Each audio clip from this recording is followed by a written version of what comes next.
Hello everyone, I hope कि आप सब लोग बहुत अच्छे होंगे। आज हम लोग पढ़ेंगे बोर्स मॉडल ऑफ एटम। इससे पहले हम लोग पढ़ चुके हैं रदरफोर्ड मॉडल ऑफ एटम। जिन्होंने वो वीडियो नहीं देखी है, प्लेलिस्ट में जाएं, वो वीडियो रखी हुई है, वहां पे आप लोग उस वीडियो को देख सकते हैं, उसके प्रॉपर नोट्स बना सकते हैं, फिर उसके बाद में ही इस वीडियो को देखिएगा। चीजें आप लोगों को बेहतर तरीके से समझ में आएंगी। तो आइए हम लोग शुरू करते हैं बोर्स मॉडल ऑफ एटम। इससे पहले रदरफोर्ड ने जो एटॉमिक मॉडल दिया था उसमें उन्होंने ये बताया था कि जो हमारा एटम होता है वो सोलर सिस्टम जैसा दिखाई देता है ना। और बीच में जो न्यूक्लियस है वो सन की तरह है, और जो इलेक्ट्रॉन्स है वो प्लैनेट्स की तरह है, जो कि सन का, या कह सकते हो कि न्यूक्लियस का क्या कर रहे हैं वो लोग, रेवोल्यूशन लगा रहे हैं। ठीक, यानी कि रिवॉल्व कर रहे हैं सन के अराउंड में। ठीक है, ये बात तो रदरफोर्ड ने कही। रदरफोर्ड क्या साबित नहीं कर पाए? रदरफोर्ड एटम की स्टेबिलिटी साबित नहीं कर पाया। वहां पे क्या हो रहा था कि उन्होंने बताया था कि जो एटम है वो क्या कर रहा है, न्यूक्लियस का चक्कर लगा रहा है। अब सीधी सी बात ये बनती है कि अगर कोई चीज मूव कर रही है तो उसमें से एनर्जी निकलेगी। अब जब एनर्जी निकलेगी तो उसका जो एनर्जी लेवल होगा उस बॉडी का, उस ऑब्जेक्ट का, वो होगा कम। और अगर ऐसा कुछ होता है ना, ऐसा कुछ होता है तो ये जो इलेक्ट्रॉन है वो न्यूक्लियस से जाकर के क्यों नहीं चिपक जा रहा है? क्योंकि भैया वो तो लगातार न्यूक्लियस का चक्कर काटे जा रहा है। तो ये चीज वो रदरफोर्ड नहीं बता पाए थे। ये चीज किसने बताया?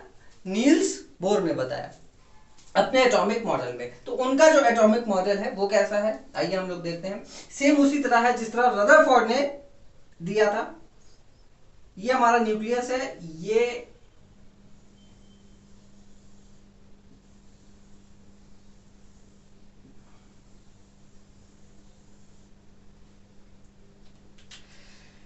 रदरफोर्ड ने अपने एटॉमिक मॉडल में कुछ चीजें बताई है ना। उन्होंने बताया कि भैया एटम कुछ ऐसा दिखाई देता है, ये न्यूक्लियस है,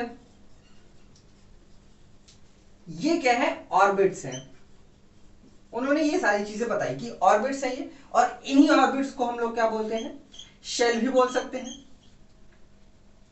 और एनर्जी लेवल भी बोल सकते हैं। क्योंकि हर एक ऑर्बिट एसोसिएटेड है किसी ना किसी एनर्जी लेवल से, या किसी ना किसी एनर्जी से। जैसे कि ये वाला ऑर्बिट जो है इसकी अलग एनर्जी लेवल होगी, यहां पे एक अलग एनर्जी लेवल होगी, यहां पे एक अलग एनर्जी लेवल होगी, जिसको उन्होंने नाम दिया फर्स्ट एनर्जी लेवल, या फिर कह सकते हो कि के शेल। ये नाम उन्होंने दिया। ठीक, ये है हमारा, सॉरी ये हो गया, ये हमारा सेकेंड एनर्जी लेवल,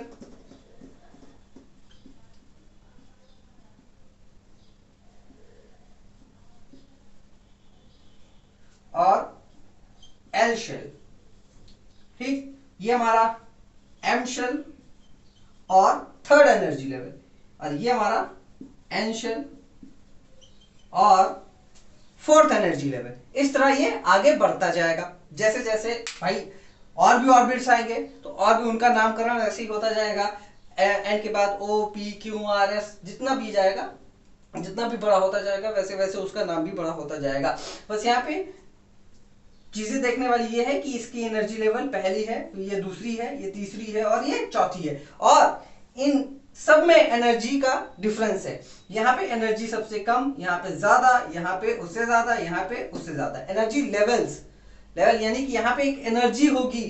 ठीक, क्या होगी, यहाँ पे एक एनर्जी होगी, फिर उसके बाद में यहाँ पे उससे ज्यादा एनर्जी, फिर यहाँ पे एनर्जी, फिर यहाँ पे एनर्जी। जैसे कि गेम होता है ना, गेम आप लोग खेलोगे वीडियो गेम, ठीक है, वीडियो गेम में क्या होता है, लेवल 1 एकदम इजी होता है, बहुत ज्यादा कठिनाई नहीं होती। फिर उसके बाद में क्या होता है, उसी लेवल 1 में आपको बहुत सारी चीजें मिल जाती हैं, जैसे कि बंदूक वगैरह मिल जाती है, या फिर कुछ स्ट्रेंथ या एक्स्ट्रा स्किल वगैरह मिल जाती है, जो कि नेक्स्ट लेवल में काम आती है ना। इसी तरह क्या होता है, आप जैसे जैसे आप लेवल अप होते जाते हो वैसे वैसे आपके पास में स्ट्रेंथ आती जाती है, या फिर कह सकते हो जैसे जैसे आपके पास में स्ट्रेंथ आती जाती है, जैसे जैसे आपकी स्किल आ जाती है, एक्सपीरियंस आती है, वैसे वैसे आप गेम में नेक्स्ट लेवल पे पहुंचते जाते हो।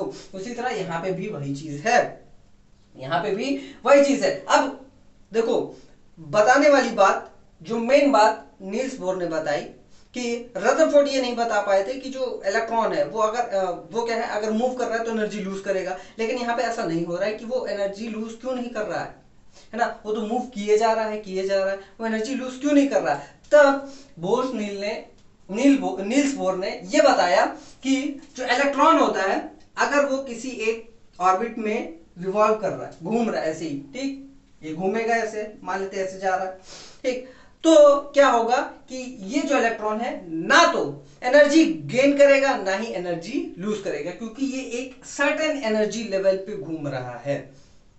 ये चीज नील्स बोर ने अपने एटॉमिक मॉडल के जरिए बताया कि भैया यहाँ पे क्या है, ऑर्बिट्स हैं, ठीक है, यानी कि एनर्जी लेवल्स है, यहाँ पे अलग अलग एनर्जी लेवल्स है, और इस एनर्जी लेवल पे घूमने वाला जो भी इलेक्ट्रॉन होगा वो ना तो एनर्जी लूज करेगा ना ही एनर्जी गेन करेगा। सबसे बड़ी बात उन्होंने ये बताई, ठीक है, और किसी ने नहीं बताई थी, समझ गए, और किसी ने नहीं बताई थी। तो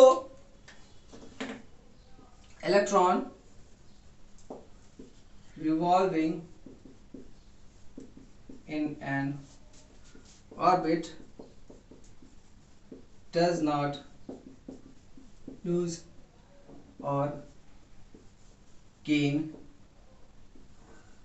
energy जब तक कि उसे एक्सटर्नल एनर्जी ना दी जाए या फिर एक्सटर्नली उसको डिस्टर्ब ना किया जाए, तब तक वो क्या है, ना ही एनर्जी गेन करेगा ना ही एनर्जी लूज करेगा। तो सबसे बड़ी बात यही हुई, और इसी के जरिए जो है नील्स बोर ने रदरफोर्ड के मॉडल को साबित किया, मतलब कि उन्होंने अपने थ्रू बताया, ठीक है, जो कि रदरफोर्ड नहीं बता पाए थे, और तभी से ये जो एटॉमिक मॉडल है इनके नाम पे पड़ गया। समझ गए, क्लियर हो गया। अब उन्होंने कुछ और चीजें भी बताई कि भैया अगर इसको एनर्जी मिल जाती है, ठीक, यानी कि एनर्जी एब्जॉर्ब कर लेता है, तो ये क्या करेगा, नेक्स्ट लेवल पे जाएगा, जैसे वीडियो गेम में होता है ना। अभी मैंने आपको एग्जांपल बताया कि वीडियो गेम में क्या होता है कि आप लोग क्या करते हो, आपके पास में स्ट्रेंथ आती है, स्किल आती है, तरह तरह की बंदूकें आ जाती हैं, है ना, अलग अलग गेम में अलग अलग चीजें होती हैं। तब क्या करते हो कि आप जो होते हो नेक्स्ट लेवल पे पहुंच जाते हो। तो इसके साथ में भी वैसे ही होता है, जैसे ही हमने इसको एनर्जी दी है ना, इसको एनर्जी दी तो ये एनर्जी क्या करेगा, एब्जॉर्ब करेगा। तो जब ये एनर्जी एब्जॉर्ब करेगा तो ये नेक्स्ट लेवल पे जाएगा, यहां पे पहुंचेगा, क्या है, यहां पे पहुंचेगा, और यहां पे जब ये ऐसा कर रहा होगा तब इलेक्ट्रोमैग्नेटिक रेडिएशंस निकलती हैं।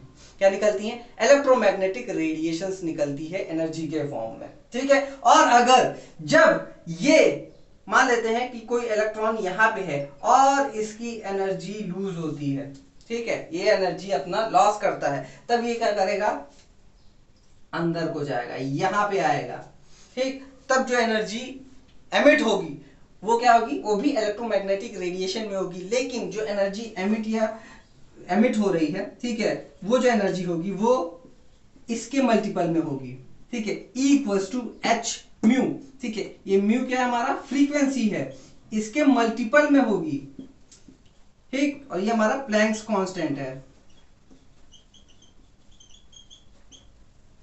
ठीक, ये है हमारी एनर्जी, ठीक, जो कि यहां पे एमिट हो रही है, ठीक, और इसी के मल्टीपल में ही वो जो एनर्जी होगी वो एमिट होगी, ठीक, जो भी होगी, मान लेते हैं 3, 4, 5 है ना, इसकी कुछ अपनी वैल्यू है, इसकी जो भी है फ्रीक्वेंसी होगी, और यहाँ पे कुछ वैल्यू होगी, और कितना मतलब कितना ज्यादा, कितने टाइम्स ज्यादा वो एनर्जी है लूज हो रही है ना, बाहर निकल रही है, ठीक।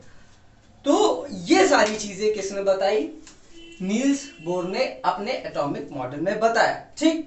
उन्होंने क्या किया, सबसे पहले एटॉमिक मॉडल दिया, ऐसे बताया, फिर उसके बाद में उन्होंने ये बताया कि यहाँ पे ऑर्बिट्स होते हैं, ठीक, जो ऑर्बिट्स हैं उनको नाम दिया गया के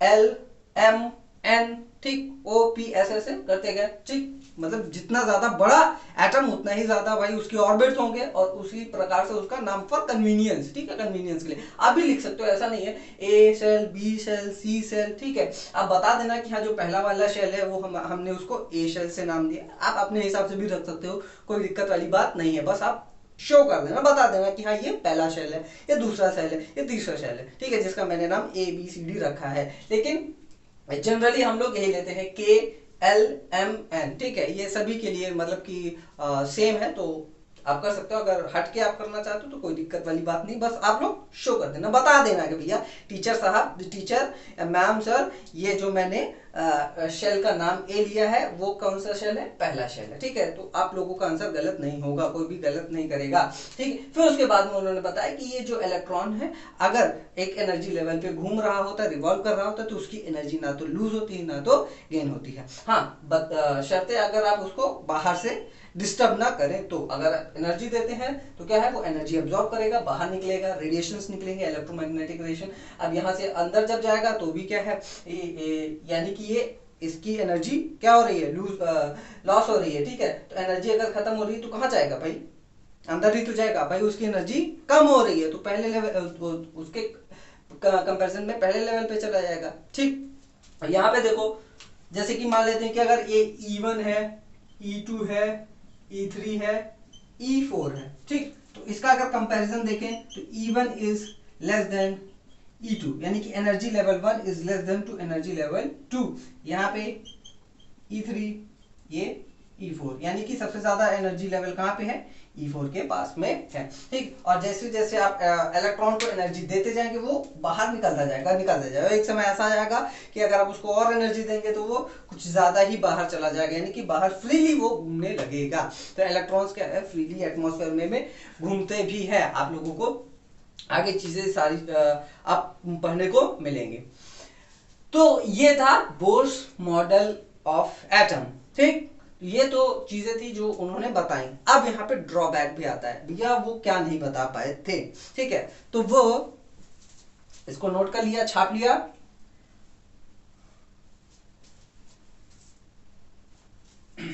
वो क्या नहीं बता पाए थे, देखिए अभी आप लोग शायद पढ़े हो या नहीं पढ़े हो, आगे चल करके आप लोग एक चीज पढ़ोगे,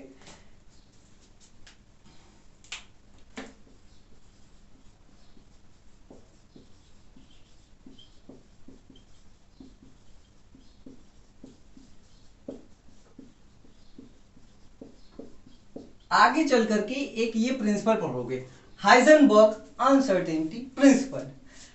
इनके मुताबिक, इस प्रिंसिपल के मुताबिक किसी भी पार्टिकल की एग्जैक्ट पोजीशन और उसका मोमेंटम साथ में ही बता पाना मुश्किल है। एक साथ उसकी पोजीशन और उसका मोमेंटम एक साथ बता पाना नामुमकिन है, इम्पॉसिबल है इसके मुताबिक, है ना। लेकिन नील बोर यहां पे बता दिए कि भैया ये जो ऑर्बिट है यहां पे इलेक्ट्रॉन होगा और साथ ही साथ में ये घूम भी रहा है, मतलब इसका एक अपना मोमेंटम, इसकी एक स्पीड है। तो ये इम्पॉसिबल है बता पाना कि भैया कोई भी पार्टिकल कहां पे है और उसका मोमेंटम कितना है, ये बता पाना यहां से इस प्रिंसिपल के मुताबिक इम्पॉसिबल है। लेकिन नील बोर भैया आपने कैसे बता दिया, ये तो इम्पॉसिबल है, ये तो हो ही नहीं सकता है कि कोई भी पार्टिकल कहां पे और उसकी स्पीड कितनी है, आप कोई बता ही नहीं सकता है, ये कोई बता ही नहीं सकता, जो कि बहुत ज्यादा छोटे पार्टिकल के ऊपर में बात की गई है, ठीक। ये हाइजेनबर्ग अनसर्टेनिटी प्रिंसिपल, ये लोग ये प्रिंसिपल आप लोग आगे चल करके पढ़ोगे। लेकिन यहाँ पे नील बोर ये बताने में, इसको समझाने में, ये जो प्रिंसिपल इसको समझाने में असफल रहे, यानी कि यहाँ पे वो फेल हो गए ये चीज बताने में। तो ये जो हो गई भैया कि इसमें ये फेल हो गए। दूसरा है एटॉमिक स्पेक्ट्रम बताने में फेल हो गए, एटॉमिक स्पेक्ट्रम, ठीक है।